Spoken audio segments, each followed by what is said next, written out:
Hey everyone, what's going on? It's time for some Friday Grill and Torah. Before we begin, let me just invite some of the people in here. Let's go. Welcome everyone who signs in. Say hello, let me know where you're signing in from, what country, what state, where you're from, and how are things going. How cold is it by you right now? Because here I'm wearing a jacket, but it's pretty nice and springy around here right now. Awesome. We got a amazing little class we're going to do while as I grill some of my food for Shabbat here on my grill, the famous Torah Grill and Torah grill here. And I'll tell you what I'm cooking, and we are going to get started right now. All right, 6 people in. What's going on, everyone? Welcome to the weekly portion of some Grill and Torah. Check that out. That's what a cow says. Someone once asked me, what does a cow say? Right? Oh my goodness gracious. All right, so we're going to be talking a lot about today the idea of truth and lies. And we're going to talk about how do we know, decisions we make in life based on that. Welcome Evie, welcome Kelly. Anyone who's in, please say hello and let me know where you're signing in from. We got some good stuff on the grill today. I'll show it off in a second. I want to get up to 20 people before we start the Torah. I'm letting everyone know, by the way, 2 things. Number 1, first priorities, first thing are the soldiers. For those of you who don't know, I'm running Standing Together, and I'm putting up a link right now for one of our campaigns, and I want everybody to get involved. I'm actually going to pin it. Toronto, Canada, awesome, welcome Leah. So there's the comment right there, it's pinned. So if you're signing off early, big mistake, but if you do, hit that link right away, and when I'm done, everybody go to that link, and please do what you can so we can continue saying thank you and showing the soldiers, the men and women of the IDF, appreciation for all they do for Israel. I'm also, big news coming up. For those of you in North America, I am coming to the United States of America February time. I'll be in California. I'll be in Texas, hopefully. I'll be in Florida, and then going up to the tri-state area, New York, New Jersey, Connecticut. And I'm still looking for people to host some IDF and Israel events. So if you are around those areas and you want to get something set up in your communities, in your schools, whatever it is, or host a private parlor meeting in your home, please do let me know. I'm also looking for speaking engagements in universities in terms of Israel advocacy, how to destroy the anti-Israel propaganda. So if you want something set up in your schools, in your areas, in universities, please do let me know, and we'll get that done as soon as we can. All right, what I want to talk about today is fighting for truth. Now, for those of you who are not up to date in terms of the Torah, so this week, Gracie, how are you? This week, please, everyone, if you're here, a couple of things I'm going to ask you to do. Number 1, please say hello and let me know where you're tuning in from. Number 2, please share it out and invite people in. Thanks for the hearts, Gracie. I appreciate that. Let me know where you're tuning in from. Yeah, please invite your friends and family in. So those who are not up to date with what we're reading in the Torah now on Shabbat, so Yaakov, end of Genesis, Yaakov and his sons went down to Egypt, and the beginning of Exodus, we are now put into slavery. And last week we saw that Moses came and he starts talking about the signs of redemption.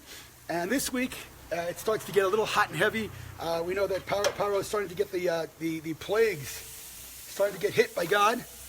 And we're going to talk a little bit the difference between fighting for truth and fighting for dishonesty and lies. So let's just go on a couple of things right now. Okay, first of all, you got to ask yourself a question. Is Paro out of his mind?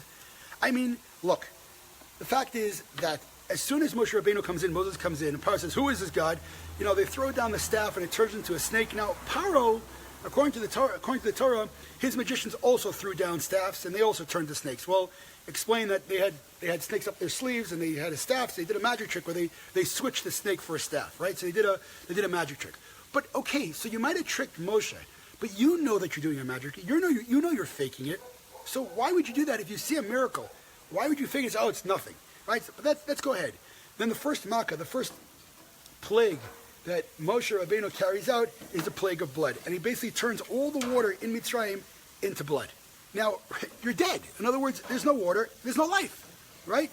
And instead of saying, okay, you know what, there's something here, maybe I should listen to Moshe Rabbeinu. Maybe I should listen to what Moshe is saying and not play games with this because he's doing miracles and he's destroying my country. Now, you got to ask yourself another question, right? If Egypt is getting destroyed because of the Jews, why wouldn't you want them out? In other words, what's your advantage of keeping the nation of Israel in Egypt? They're killing you. Kick them out by the boot. Give them the boot. No, but Paro doesn't do that. He says, I want them in, and and this goes on, and it goes on for a bunch of plagues that Paro is getting, that his whole nation is getting destroyed. And the question is, what is he doing? Like, what are you doing? You're destroying your own nation. For what? So what happens is, when Moshe Rabbeinu first comes to Paro and says to him, let my people go, let God's people go, Paro says the amazing quote. He says the following, V'al yish'u b'divrei sheker. He says to Moshe, why are you wasting their time with all kinds of fairy tales, right? This God. Why are you wasting their time? They have work to do, right? So what did Paro do? Paro put more work on the nation of Israel. Paro didn't give them, the stuff they need in order to make the concrete. He didn't give it the stuff that they need in order to make the cement, and made them work double. And he says, why to Moshe Rabbeinu? Apparently, if you have time to think about this stupid God thing, you have too much time in your hands. We have to up the work, because work is important. And this is what it's called: someone who lives to work. They're not working to live. They're not working in order to make money. They're living to work. Their work has taken over their lives, right? So, I want to be successful. I want to be a career person, whatever it might be. And people make it like the most important thing in the world. And you got to ask the question, that's what's important? In other words, to be a career person, find me the person who was a terrific lawyer, nothing's wrong with being a lawyer, who has on their grave, great lawyer. Find me someone who's an amazing accountant, has on their grave, amazing accountant. Find me a CEO. Find me a COO. Whatever it is. No one puts a professional status on their graves. So why is it that we live like that's the most important thing in the world, when you die, it's not, you're not even mentioning it, right? So with Paro, he didn't get that. What Paro thought was that work is everything. And, why are you wasting the nation of Israel's time with this stupid God thing? Let's put more work on them so their mind cannot think about these important things, these relevant things, right? So I'll give you the perfect example, okay? And I'm not, God forbid, giving anyone mussar in terms of the good person or bad person. But if I had all the money in the world, okay, and I didn't have to worry about my parnasa, I didn't have to worry about my money, right? I would spend all day long with my family, learning Torah and doing charity and stuff that I can do. I wouldn't spend a day at work at the office, because I don't need the money, right? And I'm living to work. I'm working to live. And if I don't need to work to live, then I'm not going to do it. So I hear these people, around the world, mothers, right? And again, it doesn't mother, father. It's so funny when people get insulted over. They have money in the house, right? And the mother says, well, I want to be a career woman, and that's fine, or a career father, and that's fine too. So I'm going to go to work, even though we don't need the money, and I'm going to leave our kids with a house helper, wherever she might come from. She's American or Polish or Russian, and I'm going to be a career woman. And I said, I don't understand. Is there anyone out there who would sell their kids for $1 million? Is there anyone out there who would sell their kids for $10 million? How about $100 million? Is there anyone out there who would sell their kids for $100 million? If your answer is no, then why is it that you choose a career over your children? And again, if someone needs the money, I'm not talking about that. Obviously, you need the money. You got to go to work. I'm talking about people who have the money. Why would you? Again, and forget men or women. If I had enough money, I would have for sure stayed home with my kids and again, do things that are relevant. Do things at the end of the day are important to me, relevant to my life, not relevant to my day today. So what happened was Paro said to Moshe, what are you wasting your time with this fake God thing? Put some more work on them, because he was training the nation of Israel to live to work and not work to live. But he was going by his own truth.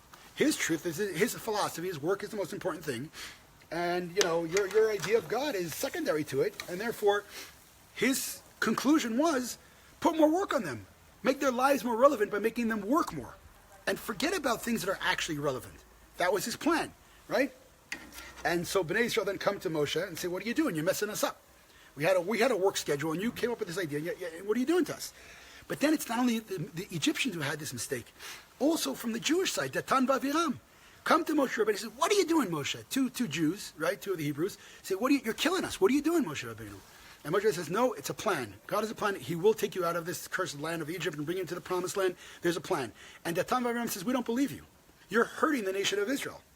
And according to the next thing that happens, let's see what happens. Next thing that happens, right? Because they're faking it. They're lying. Obviously, Moshe Rabbeinu has the truth. He spoke to God. These two are coming to lie. But what are they doing in order to lie? They're making believe that they love. The interest of the nation is in their mind. right? Moshe Rabbeinu, you're killing us. We love Israel. They don't love Israel. They love their own power. And Moshe Rabbeinu is not there for his power. He said no to God 3-4 times. He didn't want to have this job. He's only carrying out things because this is the process of things to getting to Israel. Right? So the Parshat Va'eira says to Moshe Rabbeinu, the sentence is really interesting. It says the following. It says that Hashem will hear and see and judge. How are they talking about judging? They're talking about judging by seeing what's happening next. If bad things happen next, then obviously you're wrong. And if good things happen next, obviously you're right. So, but they don't understand the plan, right? They don't get that there's a process going on here, and it's not just snap your fingers. Now the question is also to be asked, why is all this process, why is it necessary? Why do the nation have to go through slavery? Why do we have to go through this pain? The chosen nation, why do we have to do it? So there's a training period for us as well. And the idea is that we have to understand that as much as we put our own efforts into life, and it's important to put your efforts into life, Judaism does not believe in living in a cave. No, Judaism believes in being part of this world. But if you believe that your efforts, if the results of your successes and your failures have only to do with your efforts, then you're missing God. That's exactly the point. We have to put our effort in. At the end, we have to say thank God, right? Take Israel, for example, the wars. Of course we have brave soldiers, whatever it is. And by the way, remind everyone, right there, the link that's pinned right there, when I'm done, hit that link. So the soldiers are brave, of course they are. But at the end of the day, we're outnumbered by millions. And when we win the war, we have to say thank God, of course. But I want to go on for 1 second, okay? So, Bnei Yisrael also turned to Moshe Rabbeinu and said, Lo Shemu Moshe mikotzer ruach. They didn't listen to Moshe Rabbeinu. The translation, the literal, is from lack of patience. They were in the middle of work. They couldn't listen to Moshe Rabbeinu. Rabbi Nachman of Breslov brings the beautiful, beautiful meaning to that. He says they didn't listen to Moshe Rabbeinu. Mikotzer ruach. The word ruach, resh vav chet, comes from ruchniut, spirituality. So it says they didn't listen to Moshe Rabbeinu from the lack of spirituality. Now, what does that mean, a lack of spirituality? It's not that they weren't holy or yes holy. They were saying, Moshe Rabbeinu, you can't be true. We're not holy enough. The state of Israel is not religious enough. This can't be the beginning of redemption. Right? Look what's going on. So many problems. So this nation of Israel in Egypt were on the bottom level. Shabbat Shalom, Shabbat Shalom. The nation of Israel in Egypt were at the bottom level of impurity. So Rabbi Nachman explains that the nation of Israel themselves didn't have the confidence that you can't be real, Moshe. We're not holy enough to be redeemed from this place, right? And so what happened is Moshe Rabbeinu says to them, "Wait till you see what will happen." In other words, the idea is you are holy enough. You just don't understand where you are. People get depressed in life, right? And people do call me sometimes, and I talk and I say, "No, you don't understand. You don't understand." I said, the day you were born is the day that God decided the world is not worth keeping unless you're in it. You can't get depressed. Things might be going on in your life, like in Egypt, they might be getting beaten up there. But you have to understand that there is importance in life. It's not just about work. Okay? And so Bnei Yisrael are working, and they're being pulled down by slavery. Now, the question is it worth it to fight for truth till the end? Right? So Moshe Rabbeinu comes to Paro and says to let my people go, and Paro says no, he gets punished. And the funny thing is, what does Paro admit? What is Paro's slaves? The king's slaves. In other words, his subjects. What do they admit that it's God? With lice, the plague of lice. They turn the whole place into blood. Frogs are all over the place. All right, and then only when little lice comes, that's when the Egyptians say, "Oh, it's a finger of God. It's a hand of God." Right? Lice really turns the whole water into blood. That wasn't good enough for you. Well, because when lie is taking over your life, you're blind. You're blind. And when this was a lesson to the Egyptians, small lice, that's going to get you to believe in God. Now, Paro says to Moshe Rabbeinu, even after he sees it's a miracle, he says to Moshe Rabbeinu, okay, why don't you worship your God in Egypt? Don't go out. And Moshe says, no, we're going out. So in other words, Paro gave them freedom. He says, all right, I'm not going to work you for 3 days. Go worship your God somewhere in Egypt. We'll leave you alone. Moshe says, no. That's not what we're asking for. Moshe Rabbeinu says to him, I'm dictating the terms. God is dictating the terms, not you, Paro. We don't want to worship in Mitzrayim. We're going out. Then Paro afterwards says, it's his next thing. He says, don't go so far. Okay, go out, but don't leave so far. Moshe says, we're not listening to you. We're going very far. Then he says, just the men. And then Moshe Rabbeinu says, no, not just the men, and the women, and the children. And then he says, just the people, not the animals. And Moshe Rabbeinu turns to Paro and says, listen, buddy, not only the men, the women, the children, the sheep are going to go with us. And you, Paro, king of the world right now, king of all Egypt, you are going to supply us the sheep. I mean, talk about chutzpah, talk about audacity, right? And again, he's giving in to Moshe, right? You need compromise, right? You need to make a deal, right? Make a deal here. He's giving in, we have to give in. No. When it's lies and truth, you don't give in to lies. There's no deal. There's no deal. When it talks about buying a house, okay, and it's subjective, the price, okay, you can make a deal. But when it's truth and lies, no deal. If you make a deal on lies, you become the lie. Even if you don't want to become the lie, you become the lie because you basically accepted it. Israel made this horrific mistake in 1993 when we made a deal with Arafat. And we basically accepted the Arab narrative called Palestine. We did it. We accepted that deal. So everyone's like, oh, for the sake of peace. There is no peace with lies. It's not going to happen. And that's what Moshe Rabbeinu was telling Paro right now. You are not going to dictate to us who's going out. Now, at the end of the day, Paro does say, Hashem wa tzaddik, God is the righteous, and me and my nation are the evil people. Right? He admits it. Right? Then the next punishment, Barad, comes. Right? Hell. And hell, the hell punishment, the hell in Mitzrayim was a miracle inside a miracle. The hell in Mitzrayim had hell, ice, and then fire inside. Right? Supernatural miracle. So Paro calls Moshe and says, you're right, I'm wrong. Well, let your nation go, no problem. Moshe comes in and says, okay, when I leave the city, the hell will stop and we'll go. The hell stops and Paro says, oh, just kidding. Is he crazy? He's not crazy. When lies rule your life, you will chase after that lie even if your life depends on it. You understand? It's social conditioning. And you'll defend that. You'll get angry with people and you'll even put your life in danger to defend that lie. And what one has to do is to make sure that they're defending truth. It doesn't matter how fervous you are about defending something, right? Again, you see Muslim terrorists shooting up people and blowing themselves up, right? That's real loyalty. Yes, but it's not loyalty to truth. So it doesn't matter. And again, I see people at the Kotel, the Western Wall, they're going all kinds of dancing and this and that. Your actions don't matter. The question is if you're dancing for truth, if you're praying to truth, there is no such thing as my truth. People say, well, everybody has a right to have their truth. No, they don't. Everyone has a right to have their opinion. But you can't have two truths that oppose each other. It doesn't make sense. And only the truth is worth fighting for. So, in terms of the nation of Israel, they had to go through this because they had to learn this lesson. They had to learn this lesson, and it wasn't enough. And by the way, after Egypt, we were let out. It was 3 days we were supposed to go into the land of Israel. But they proved in the desert that we're not ready to go in yet. We don't understand the message. We saw miracles. Everyone says, well, if I saw a miracle today, I'd believe. Baloney. Look, the nation of Israel saw miracles, right and left. Every step of the way, they argued and they fought and they wanted to kill Moshe and Aaron. Every step of the way, they complained about water. They complained about meat. They complained about food. Everything. So no, miracles don't do it for you at all.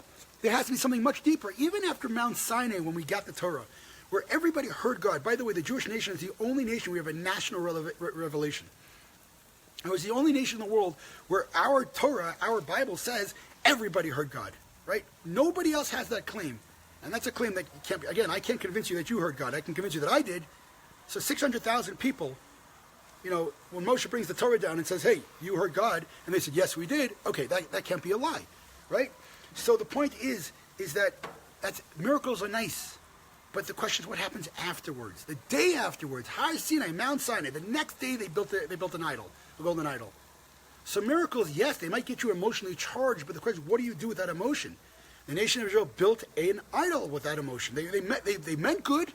It was good intentions, right? They didn't mean to do anything wrong. They meant to get connected up to God, right? Well, we know what they say about the road to hell, right? So the point is, your intentions are all nice and good, but if they're not for the truth, then it's not going to work. And therefore, this whole experience for the nation of Israel in Egypt and in the Midbar is the introduction to come into the land of Israel. Because when you're in the land of Israel, you can't play these games. Because it says that the land of Israel will spit you out. Okay? If you're not behaving the way you're supposed to be behaving, backed by truth. That's what it says. So we have to be, in other words, the pain. Think of someone who goes to the Olympics. They go through horrific training.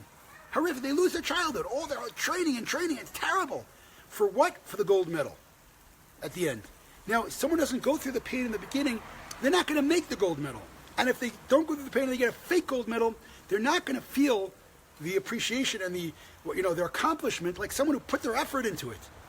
So the whole Mitzrayim, the 210 years of horrific experiences in Mitzrayim. Again, if I was there, of course, I'd be very upset in terms of the pain, but it's building us up for something. It was training us for something. And again, it took us 4 years after that in the desert because we didn't get it. We complained, and the Meraglim, the spies, said, we can't go in there. We didn't get it, so we had to say 40 years in the desert.